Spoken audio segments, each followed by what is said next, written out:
All right, so get ready because today we are going deep, deep into human nature Oh, I love this stuff. with Robert Greene's The Laws of Human Nature as our guide. Just such a great book. Yeah, and we're really going to try to use this deep dive to help everyone listening understand themselves and the people around them a little bit better. The hidden forces that drive our behavior. Exactly, drawing on history, psychology, a little bit of everything. I think Greene does a great job of weaving those different perspectives together. He does, and he asks some really thought-provoking questions. Like what? Give me an example. Well, like, why do we make irrational decisions even when we know better? Oh, all the time, especially under stress, right? Exactly, and how can we spot those toxic narcissists before it's too late? Always a good skill to have. Right. Or what about those subtle cues that reveal someone's true feelings, even when they're trying to hide them? Body language is so fascinating. It is. So we're going to unpack all of that and more. I'm ready. Let's dive in. Okay, so one of the first things that really jumped out at me from the book was this idea of the irrationality within. Ah, yes, that we're not as rational as we like to think. It's kind of unsettling, isn't it? It is. We have this image of ourselves as logical beings, but Greene argues that so much of our behavior is driven by emotions and biases we're not even aware of. Right, lurking beneath the surface. Exactly. And he uses this amazing historical example to make the point. Which one? He talks about Athenian politicians. Oh, right, during the Peloponnesian War. Yes. These were brilliant minds, all believed they were acting rationally. Of course. But their constant power struggles ultimately led to Athens' self-destruction. Classic case of what Greene calls high-grade irrationality. High-grade irrationality. It's when our emotions get amplified, especially under stress or pressure. Ah, so we make impulsive decisions that we later regret. Exactly. Have you ever said something in the heat of the moment that you wish you could take back? Oh, all the time. There you go, high-grade irrationality. So the next time I'm about to make a big decision, I should check in with myself, make sure I'm not in that reactive state. It's a good practice. Could save me some trouble. For sure. And it's not just about our own emotions. What else? Greene also talks about the conviction bias. Conviction bias. What's that? It's this tendency we have to believe something is true if someone expresses it with absolute certainty, even if their logic is flawed. So we fall for passionate speakers even when we have doubts. Exactly. It's why we're susceptible to demagogues and those smooth-talking salespeople. But isn't there some value in passion and conviction? Of course, but it's about separating the feeling from the facts. Ah, I see. So don't get swept up in the emotion, analyze the logic behind it. Right. Think of a time when you were totally convinced by a charismatic speaker. I could think of a few. And then later you realized their argument didn't hold up. Been there. We've all been there. Okay, so conviction bias, got it. Separate the feeling from the facts. That's the key takeaway. I'll try to remember that. And speaking of reading people, what about nonverbal cues? Oh yeah, the power of nonverbal cues. That was a fascinating chapter. So much we can learn from body language. More than we realize, I think. Greene really emphasizes that it reveals what people are really thinking, even if their words say something else. There was this detail in the book that blew my mind. Tell me. Greene was talking about Milton Erickson, a famous therapist. I've heard of him. And Erickson observed that when two people are really comfortable with each other, Yeah. their breathing patterns can actually synchronize unconsciously, Isn't that wild? It's like our bodies betraying our true feelings. sometimes even leading to a kiss. Okay, that's adorable. Right. But nonverbal cues aren't always about attraction. Of course not. They can warn us about negative vibes, too. Exactly, like displeasure, tension, even envy. Greene talks about how to spot those signs. Like what? Well, think fleeting grimaces, eye rolls, those backhanded compliments. Oh yeah, like that's a unique outfit. Exactly. Greene uses this example from Mary Shelley, the author of Frankenstein. Oh, what happened? She started getting these uneasy feelings about her friend Jane Williams, Yeah. based on these subtle negative cues. Yeah. Turns out her gut feeling was right. There was something off about Jane. So those times when you just feel off about someone, even if they're being outwardly friendly, Your subconscious might be picking up on something. maybe our ancient brains are trying to warn us. I think so. Always scanning for threats and opportunities So learning to read those nonverbal cues, could be really helpful. definitely something to pay attention to. Absolutely. Okay, so we've got to watch out for those red flags. Red flags and green flags. Now, this next topic is maybe a little less fun. Oh, what is it? Greene also dives into the shadow self. Ah, yes, the dark side of our personality. Sounds a bit ominous. It can be, but it's important to understand. I've always struggled with this whole shadow concept. How so? Seems so negative. Can't we just focus on our positive qualities? Positive qualities are important, of course, Right.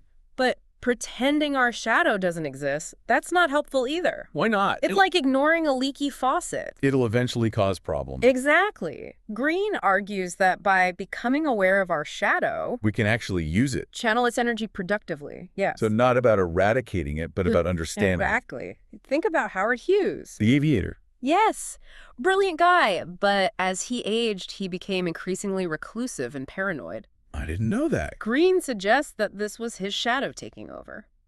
So how do we even begin to understand our own shadow? Greene points to things like contradictory behavior Okay. or overly emphatic traits that seem exaggerated or performed. So like someone who's trying too hard to be something they're not. Exactly. We all have a shadow, but by shining a light on those darker impulses. They can transform them. Yes. Aggression into ambition, envy into a drive to improve ourselves. It's about taking ownership of those parts of ourselves. The parts we might not like. Not about being perfect, but about being whole. Exactly. And the more we understand our own shadow, The less likely we are to be controlled by it. precisely. Plus, recognizing the shadow in others can help us navigate tricky situations. Okay, I can see that. It's all about self-awareness. So we've explored our inner irrationality, decoded nonverbal cues, even faced our shadow selves. Where do we go from here? Now we delve into one of the most fundamental laws of human nature. What do you think? Embracing our character. Okay, what does Greene mean by character in this context? He's talking about those deeply ingrained patterns of behavior that shape our lives. So we're essentially programmed to repeat certain actions. In a way, yes, but Greene offers a glimmer of hope. Oh, tell me more. He says we have a choice in how we relate to our character. That choice. Yes, we can be enslaved by it, Meaning? blindly repeating patterns, blaming external factors for our problems. It's pretty miserable. It is. Or we can strive to understand and master our character So we overcome those negative tendencies. and channel our energy towards growth.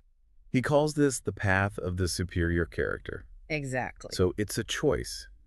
Let our character control us or actively shape it. It's a big question. It is. One we should all be asking ourselves. Deep stuff. Deep dive, right? Exactly. But before we get too introspective, let's switch gears. Okay, where to next? Something a bit more practical.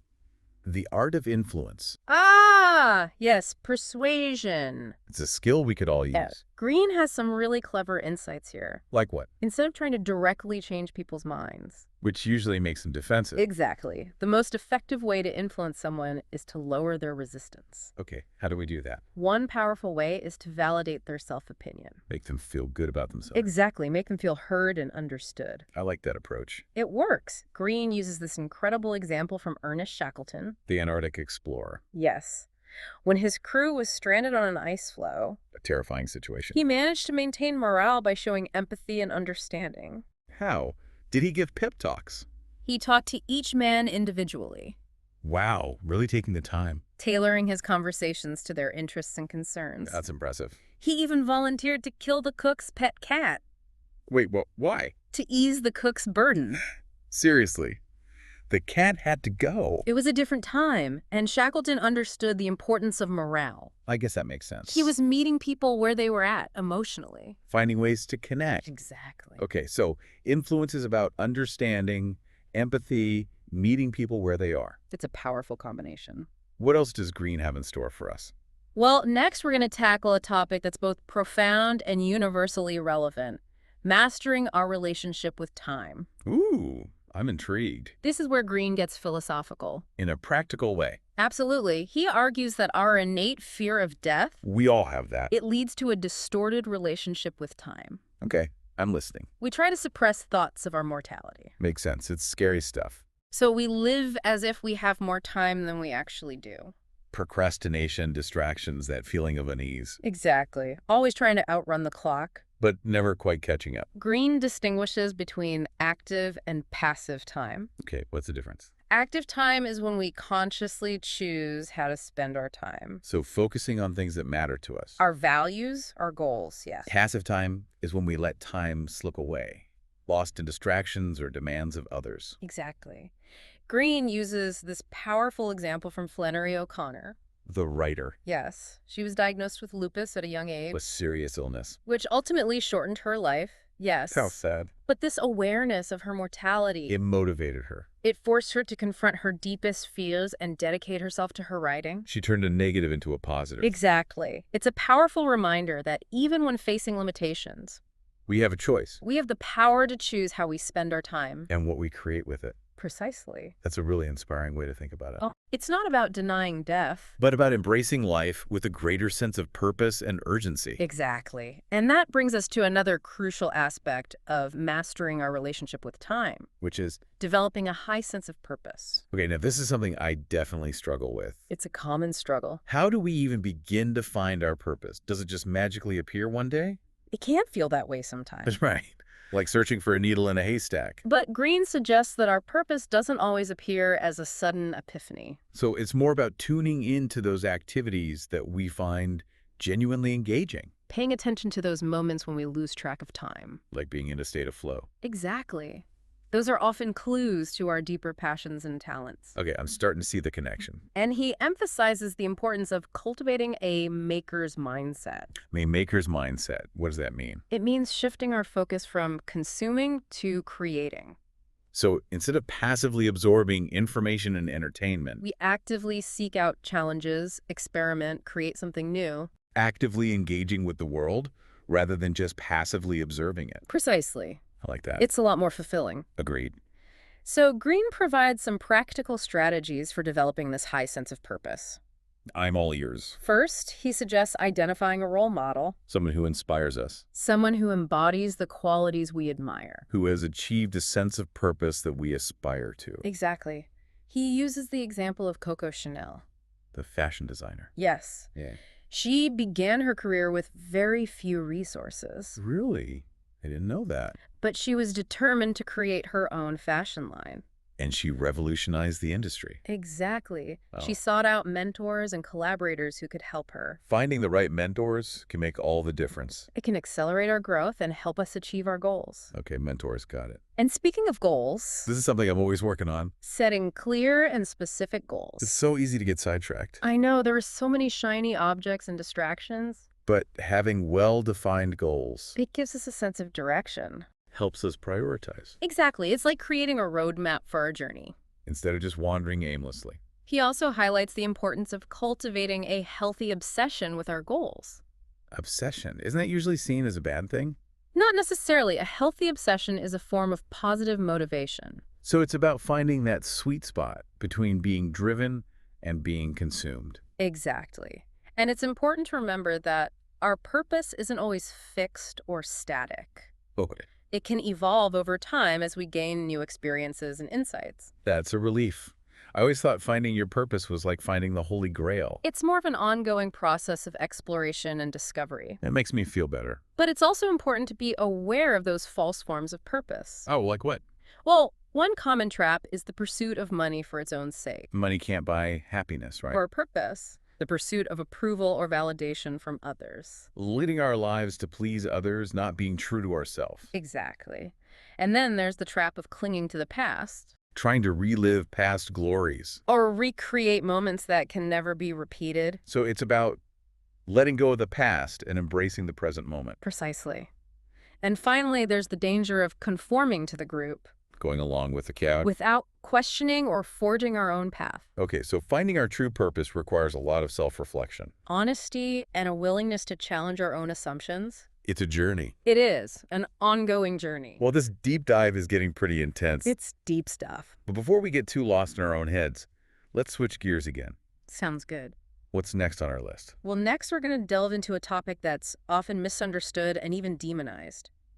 Aggression. Aggression. Isn't that a negative trait? Not necessarily. Greene argues that aggression is a natural human instinct, Okay, now this I have to hear. and it can be a powerful force for good or for evil. I would never have thought of aggression as anything but a bad thing. We're conditioned to think that way, but Greene has a different perspective.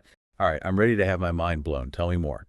Okay, so Greene argues that aggression is actually part of what makes us human. Part of what makes us human. But how can that be?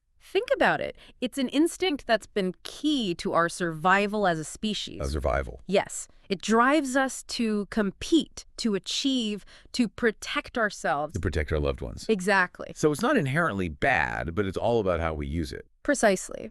Greene makes a distinction between primitive aggression and sophisticated aggression. Okay, lay it on me. What's the difference? Well, primitive aggression, that's the knee-jerk reaction. The fight or flight response. Exactly. Driven by anger, fear, or that need to dominate. So it's impulsive and often destructive. He got it. And sophisticated aggression. It's more strategic. Strategic. It's about channeling that aggressive energy towards our goals. In a calculated way. In a controlled and effective way, yeah. So it's about being assertive and going after what we want, but not in a way that hurts others. Exactly. Greene gives some fascinating examples of historical figures who mastered this. Oh, cool. Well, he talks about John D. Rockefeller. The oil tycoon. Yes. Now, Rockefeller wasn't exactly known for being a sweetheart, That's an understatement. but he was incredibly strategic in how he used his aggression. So how did he do it? He was patient. Patient. A ruthless businessman, patient. It was. He understood timing and took carefully calculated risks. So he was aggressive, but not just a bully running around. Exactly. He had a plan, a strategy. Fascinating. Who else does Greene use as an example? He also talks about Georges Danton. Who is that? He was a leader during the French Revolution. A tumultuous time. It was. And Danton was this powerful speaker. Right. He knew how to channel the anger and frustration of the masses. Powerful emotions. Right. And he channeled them into a force for political change. So he tapped into that collective aggression and directed it toward a specific goal. Exactly. It's about harnessing that energy and making it work for you. Rather than letting it control you. Right. Otherwise, it can lead to destruction. Makes sense. It's all about control and strategy. Okay, so how do we learn to master our own aggression and use it more productively? I feel like most of us are taught to suppress those feelings. Suppressing them can actually make things worse. You think so? Greene suggests that the first step is to become aware of our own aggressive tendencies. So step one is acknowledging those feelings. Exactly. We all have them, but we often deny them. Because of that negative connotation. Right. We think it's bad to be aggressive. So we try to pretend that part of ourselves doesn't exist. Exactly. But it's still there, lurking beneath the surface. Okay, so step one is acknowledging it. Right. Shining a light on it. And then what? Then it's about learning how those tendencies operate and finding healthy ways to channel them. So how do we do that? It's different for everyone. But what are some examples? Maybe it's pushing yourself harder at work, Okay, I can see that. setting ambitious goals. That takes a certain kind of drive. It does. Or even engaging in competitive sports. A healthy outlet. Right. The key is to find an outlet that aligns with your values. And doesn't harm others. Exactly. It's about turning that raw energy into something focused and purposeful. You got it. That's a really helpful way to think about it. I think so too. So it's not about denying our aggression, but about understanding it. And finding healthy ways to express it. I like that. Me too. So acknowledging it, channeling it, what else? Greene also emphasizes the importance of choosing our battles wisely. Ooh, that's a good one. It's so easy to get caught up in little annoyances and react impulsively. Oh yeah, I do that all the time. It's about learning to discern which battles are worth fighting. And which ones are best avoided? Exactly. Sometimes walking away is the most strategic move. I could see that. We only have so much energy, so we need to use it wisely. That makes a lot of sense. It's about strategy, remember. Okay, now I'm curious about this next topic. What is it? Greene also explores our relationship with generations. Ah, yes, the cyclical nature of history. It sounds like we're about to get a little philosophical. It does get a bit philosophical. Okay, I'm game. So Greene dives into how each generation shapes and is shaped by the generations that came before and after. So history repeats itself. In a way, yes. I've heard that before. But Greene goes deeper than that. How so? He points out that each generation tends to rebel against the values and norms of the previous generation. So it's like a pendulum swinging back and forth. Exactly. What was cool for your parents is totally lame to you. That's definitely true. Think of the cultural shifts we've seen in recent decades. Okay, give me some examples. The baby boomers rebelled against their parents' conservatism. Right, they were all about peace and love. Then Gen X reacted to what they saw as the boomers' excesses. So they were more cynical and disillusioned. In a way, yes. And now millennials and Gen Z are navigating their own unique challenges. Shaped by the world they've inherited. It's fascinating to see those patterns play out Each generation reacting to the one before it. and shaping the ones that come after. Exactly. Greene argues that understanding the cyclical nature of generations Can help us make sense of the world. and our place in it. It's not about judging different generations, but about trying to understand them. Precisely. It gives you a new perspective on those generational clashes. For sure. And Greene suggests that by understanding those cycles We can anticipate future trends. and even influence them So it's not all doom and gloom. We can actually learn from the past. and use that knowledge to shape the future. That's a hopeful thought. It is. It's about understanding those patterns, So we can break free from them. or at least navigate them more effectively. Makes sense. It's all about awareness. Okay, I'm starting to see a theme here. The theme. Self-awareness, understanding our own biases, recognizing patterns. It's all connected. It is. But I thought we already talked about mastering our relationship with time. We did, but now we're going to approach it from a slightly different angle. Okay, I'm intrigued. Remember how we talked about that innate fear of death? It's hard to forget. Greene argues that our awareness of time, and especially our own mortality, Yeah. can actually be a powerful source of motivation and creative energy. It's like that saying, live each day as if it were your last. Exactly. But Greene takes that idea a step further. How so? He suggests that we can actually cultivate a sense of immortality through our actions and creations. Immortality. That sounds a bit far-fetched, doesn't it? Not in a literal sense, of course. Yeah. He's talking about the legacy we leave behind. Ah, okay. The impact we have on the world. On future generations, yes. So it's about creating something that will outlast us, Something that continues to have meaning and value even after we're gone. like a work of art or a scientific discovery. Exactly. He uses the example of Flannery O'Connor again. The writer who died young. Yes, but her work continues to resonate with readers today. Her writing, in a sense, has made her immortal Precisely. And Greene argues that we can all cultivate this sense of immortality by focusing on things that have a lasting impact. by contributing something meaningful to the world. It's a powerful idea. It is. It's not about denying death, but about embracing life with a greater sense of purpose. And meaning. So it's not just about managing our time, but about making our time count. That's a great way to put it. Okay, I love that perspective. Me too. It's very motivating. It is. It gives you a sense of urgency. And purpose. Exactly. And that leads us into another fascinating aspect of human nature that Greene explores. Which is, our deep-seated need for connection and belonging. we all want to feel like we belong. It's a fundamental human need. Absolutely. But where does that fit into the laws of human nature? Well, Greene argues that this need for connection is so strong that it can actually cloud our judgment. Really? How so? We crave acceptance. We want to be liked. Exactly. And that makes us susceptible to groupthink, conformity, The influence of charismatic leaders. all of that. So we have to be careful about who we trust and what groups we align ourselves with. Absolutely. It's easy to get caught up in the excitement of a group. And lose sight of our own values. Exactly. Wow, that's a sobering thought. It is. So what do we do about it? Greene talks about how this dynamic has played out throughout history. Like with religious cults and political movements? Exactly. He Yeah. uses the example of the Salem witch trials. Oh, wow. Where mass hysteria led to the persecution of innocent people. A tragic example of how our need for belonging can be exploited, It's like that famous Asch conformity experiment. where people deny what they see with their own eyes just to fit in. It's scary how powerful that urge to conform can be. It is. And Greene emphasizes that recognizing this tendency in ourselves is crucial. To protect ourselves from manipulation. Exactly. It's about cultivating critical thinking skills, Trusting our own judgment. even when it goes against the grain. So it's not about being a lone wolf and rejecting all groups, No, not at all. but about being aware of the potential pitfalls. And maintaining our own sense of individuality. Finding that balance. Exactly. And it's not just about avoiding negative influences. What else? Greene also talks about the importance of finding tribes and communities that support our growth.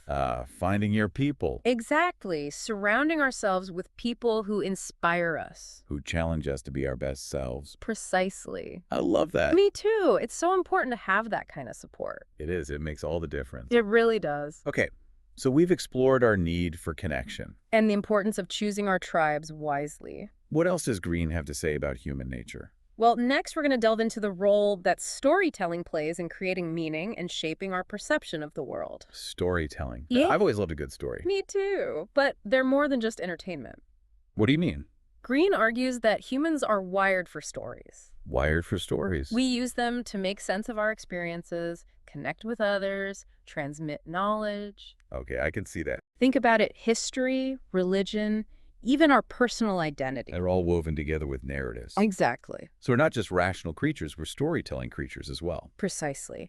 And the stories we tell ourselves They have a profound impact. on our behavior and worldview, yes, So if we tell ourselves a story of being a victim, we're more likely to act like one. and if we believe in a story of hope and resilience, We're more likely to overcome challenges. makes sense. It's about the narratives we choose to believe. Greene uses the example of Winston Churchill during World War II. Oh, yes, a master storyteller. He rallied the British people with his powerful speeches, right? And his unwavering belief in victory. So his storytelling actually helped shape the outcome of the war. Greene argues that it did. It's incredible how influential a good story can be. It is. And Greene challenges us to become aware of the stories we're telling ourselves. The stories we're buying into. Exactly. Are they empowering us or limiting us? Are they based on reality or wishful thinking?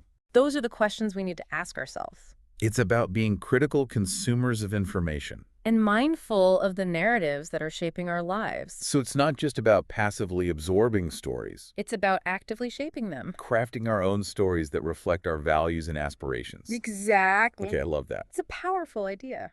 So we've explored our need for connection, the power of storytelling. And the importance of mastering our relationship with time. What else does Greene have to offer in The Laws of Human Nature? Well, next we're going to delve into a topic that often makes people uncomfortable. Okay, I'm intrigued. What is it? Death. Death. Yeah. Whoa, that took a turn. I know, it seems like a bit of a downer. I thought we were supposed to be learning how to live better lives. We are. But Greene argues that our awareness of death, Okay. rather than being morbid or depressing, Yeah. can actually be a powerful source of inspiration and motivation. Okay, I'm listening. How does facing our mortality help us live better lives? Well, Greene suggests that thinking about our own mortality Yeah. can help us clarify our values, Okay, I could see that. prioritize our goals, Thanks. and appreciate the preciousness of time. So it's not about dwelling on death, No, not at all. but about using that awareness to fuel our lives with purpose and meaning. Exactly. He uses the example of the Stoic philosophers. Oh, right. They were all about reason and virtue. They believed that contemplating death was a way to live more fully in the present moment. It's like a reminder that our time is limited. So we should make the most of it. That's a powerful idea. It is. It's not about ignoring death, but about embracing life with a greater sense of urgency and gratitude. Precisely. And that brings us to another crucial aspect of mastering our relationship with time. Okay, what's that? The importance of legacy. Legacy. Isn't that something you only worry about when you're old and gray? Not necessarily. Greene argues that cultivating a sense of legacy can be a powerful motivator at any age. Really? I've never thought about it that way. It's about thinking about what we want to leave behind. The impact we want to have on the world. Exactly. So it's not just about our own personal achievements, but about contributing something meaningful that will outlast us. Precisely. He uses the example of Leonardo da Vinci. The Renaissance man. Yes. His artistic and scientific contributions continue to inspire us centuries after his death. His work lives on, even though he's not here. Exactly. And Greene argues that we can all cultivate this sense of immortality. Not literally, of course. Of course not, but through the impact we have on others. Through the things we create, the ideas we share. Exactly. It could be anything from raising kind and compassionate children To building a successful business. to writing a book that changes people's lives. It's about leaving the world a little bit better than we found it. I love that. Me too. It's a beautiful idea. It is. Okay, so we've talked about death and legacy. Two sides of the same coin, really. That's a good way to put it.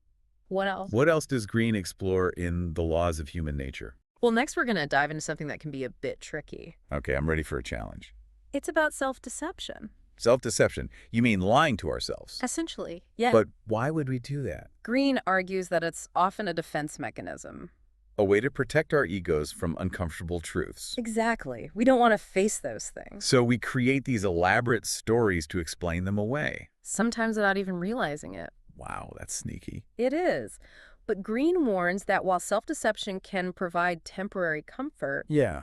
It ultimately prevents us from growing. From reaching our full potential. Exactly. It's like building a wall around ourselves. But then we end up trapped inside. A perfect analogy. So how do we break free from this self-deception? Greene offers some strategies.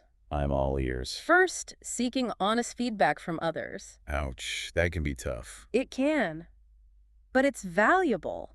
Okay, what else? Cultivating self-awareness. So paying attention to our own thoughts and behaviors. Exactly. And being willing to confront our own biases and blind spots. That takes courage. It does, but it's the path to growth. So it's about being brutally honest with ourselves. Even when it's uncomfortable. No pain, no gain, right? Something like that.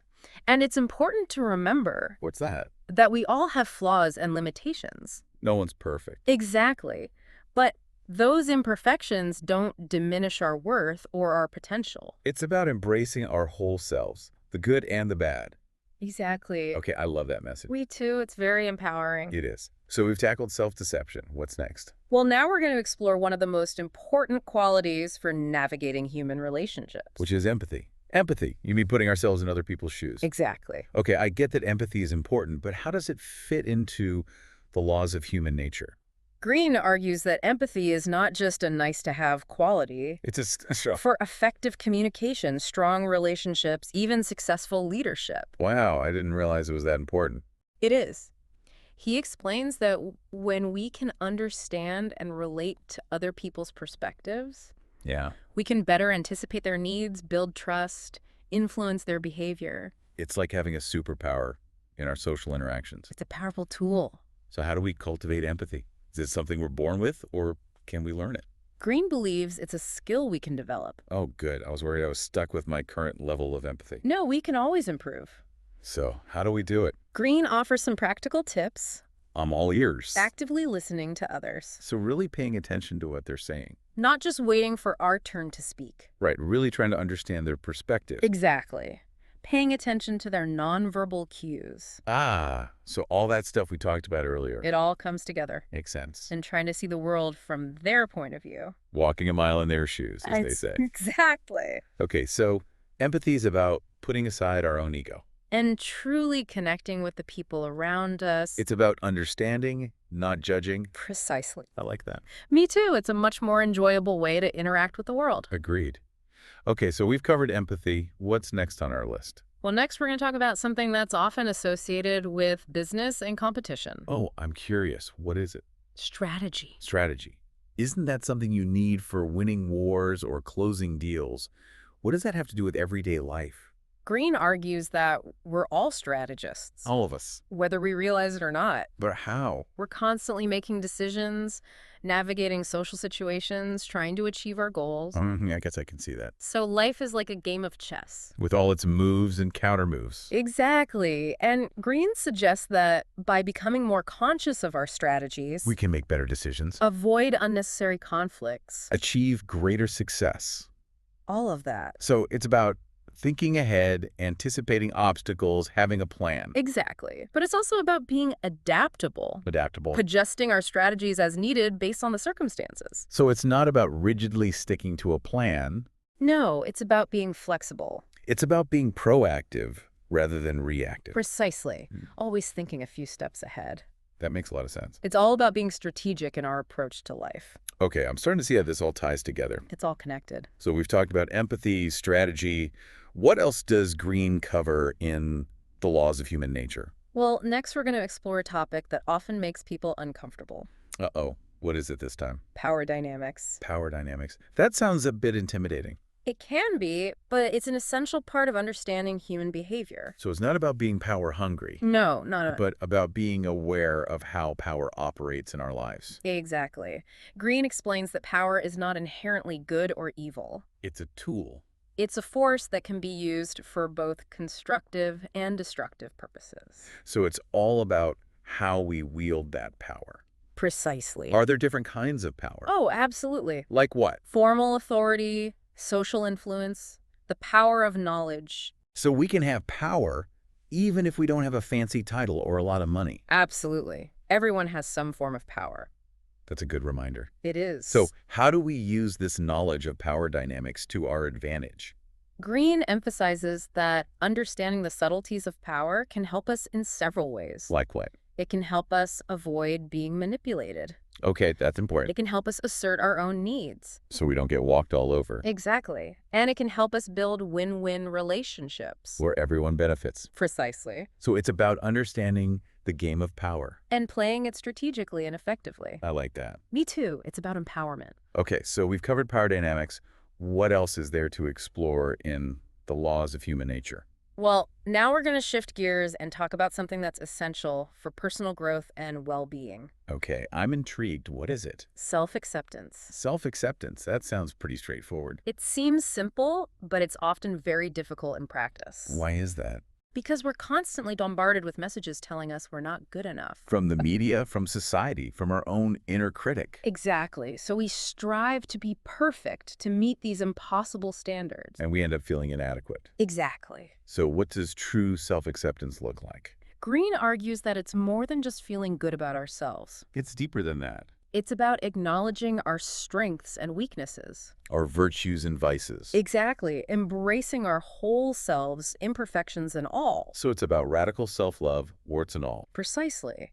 And Greene suggests that this radical self-acceptance, It's the foundation for what? genuine happiness, fulfilling relationships, authentic living, It's about letting go of the need to be perfect. and embracing who we truly are. That's a beautiful message. It is. And a powerful one. It is. So self-acceptance, got it. What's next on our list? Next, we're going to talk about something that's essential for protecting our time, energy, and emotional well-being. Okay, this sounds important. What is it? Boundaries. You mean setting limits with others. Exactly. Greene argues that boundaries are essential for healthy relationships. So it's not about being selfish, No, not at all. but about taking care of ourselves so we can show up fully for others. Precisely. When we don't have boundaries. We get drained and resentful. Exactly. And then we can't give our best to anyone. Makes sense. So Greene offers some practical tips for setting healthy boundaries. I'm all ears. Learning to say no. It can be hard. It can, but it's essential.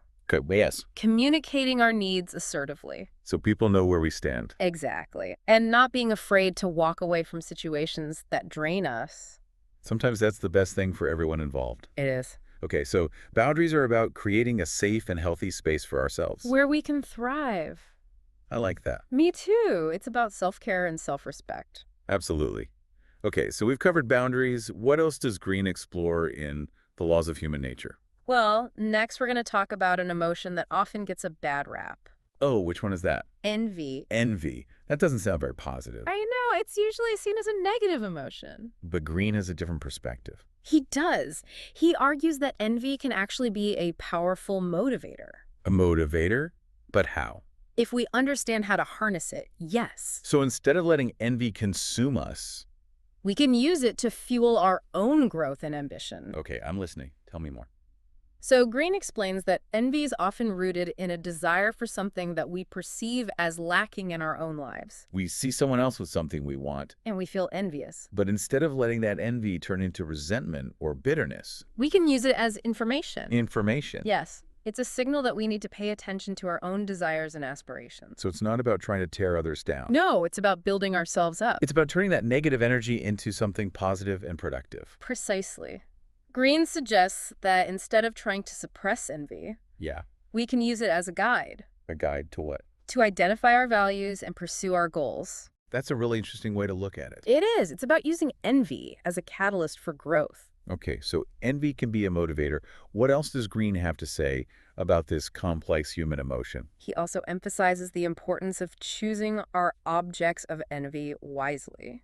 Objects of envy, what does that mean? It means being selective about who we compare ourselves to. So don't compare yourself to a celebrity on Instagram.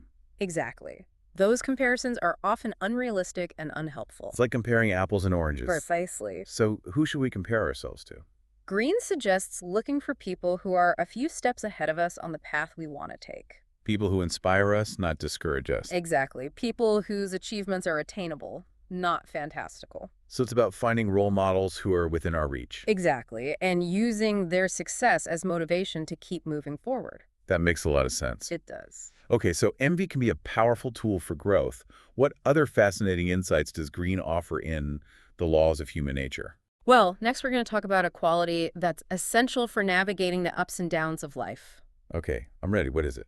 Resilience. Resilience. Yeah, You mean bouncing back from setbacks? exactly. Life throws us curveballs. All the time. And it's our ability to bounce back that determines our success and happiness. So how do we build resilience? Greene argues that it's not just a trait that some people are born with. It's a skill. It's a skill that we can all develop and strengthen. Oh, that's good news.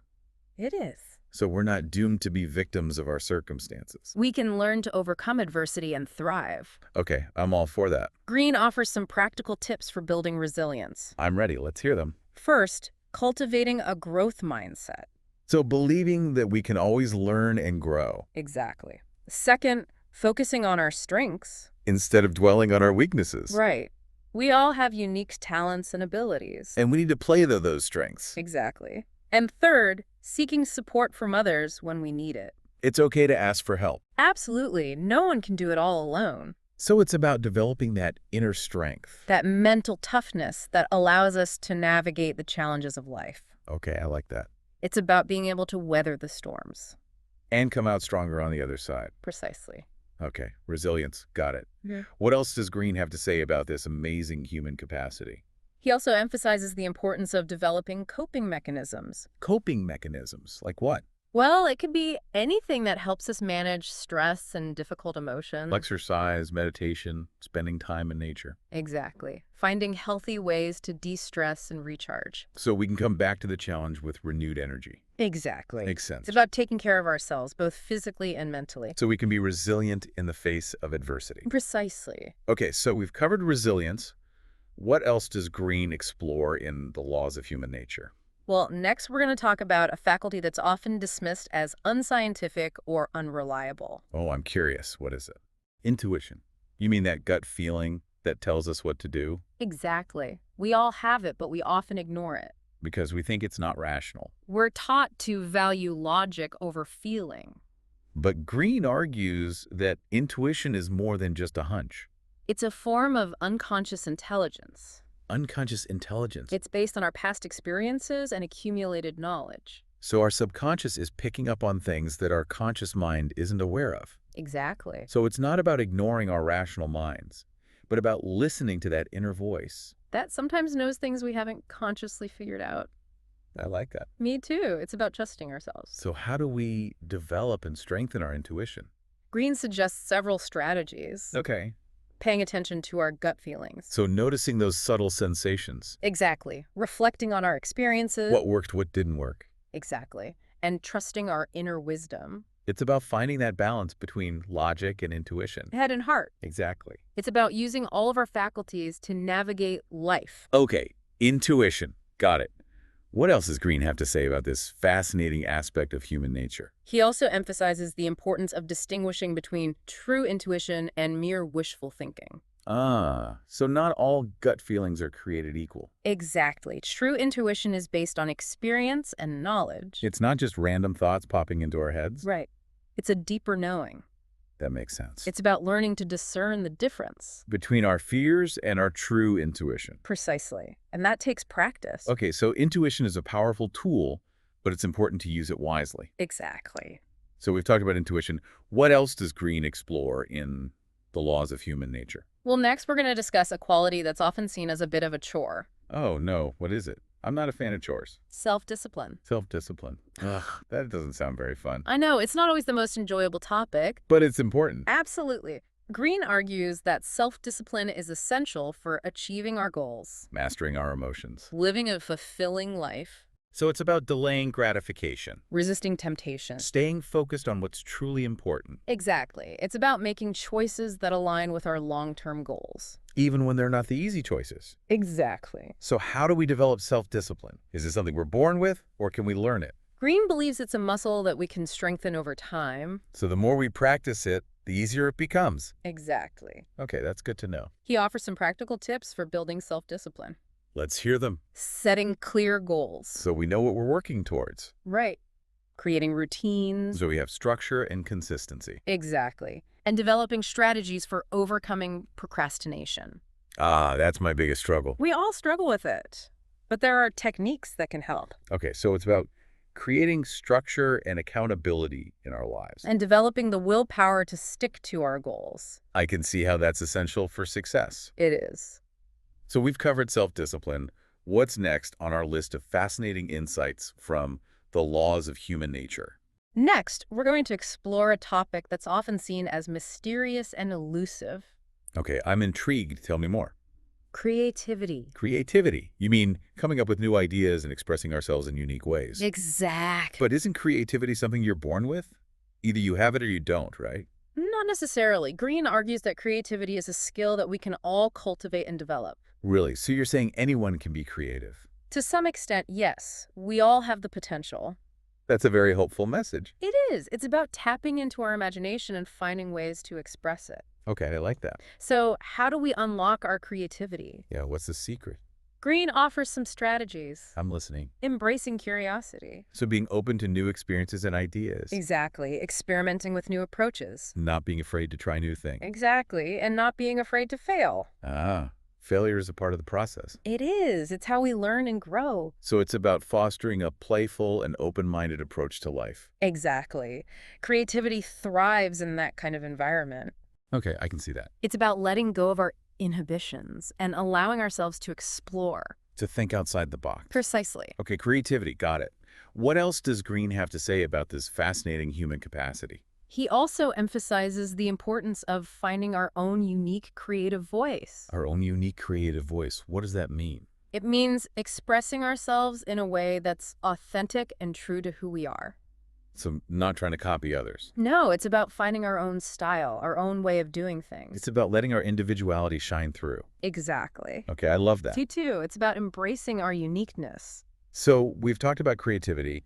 What's next on our journey through the laws of human nature? Well, now we're going to delve into a topic that's both profound and practical. Okay, I'm ready for anything. It's about living in alignment with our true selves. Living in alignment with our true selves. That sounds like a lofty goal. It is, but Greene argues that it's the key to a fulfilling and meaningful life. So it's about figuring out who we really are. And then having the courage to live in accordance with our values, our passions, and our purpose. It's about becoming the best version of ourselves. Not a version that society or anyone else dictates. Exactly. And Greene suggests that this journey of self-discovery is an ongoing process. It's not something we achieve overnight. No, it takes time, introspection, honesty. And a willingness to embrace change. Exactly. It's about constantly evolving and growing. And becoming more aligned with our true selves. Okay, I love that. Me too. It's a beautiful vision. So we've covered living in alignment with our true selves. What else does Greene explore in the laws of human nature? Well, now we're going to talk about something that may be the most challenging law of all. Uh-oh, I'm a little nervous now. It's about accepting the world as it is, not as we wish it to be. That sounds tough. It can be. We all have our ideals and our hopes for how things should be. We want to make the world a better place. Of course. But Greene argues that there's a delicate balance Between striving for change and accepting the things we cannot change. So it's about picking our battles, Yeah. not trying to control everything. Exactly. He reminds us that life is full of unpredictable twists and turns. And sometimes the best we can do is adapt. And make the most of the situation we're given. That's a powerful reminder, especially in a world that often feels chaotic and unpredictable. It is. And this acceptance doesn't mean giving up on our goals or becoming complacent. So it's not about resigning ourselves to a life of mediocrity, No, not at all. but it's about being realistic. And focusing our energy on what we can actually influence. So it's about finding that sweet spot between striving for excellence and accepting the limitations of reality. Precisely. Okay? I can see the wisdom in that, It's about finding peace within ourselves. regardless of what's happening around us. Exactly. That's a beautiful idea. It is. And that brings us to the end of our deep dive into Robert Greene's The Laws of Human Nature. It's been quite a journey. It really has. We've covered so much ground. From the dark side of our nature to the power of empathy and self-acceptance. And through it all, we've gained some valuable insights Into what makes us tick. and how we can use this knowledge to navigate the complexities of life. Exactly. And most importantly, we've learned some practical strategies for mastering our emotions, building stronger relationships, and living more fulfilling lives. So what does this all mean for you, dear listener? What resonated with you the most? And what will you take away from this deep dive and apply to your own life?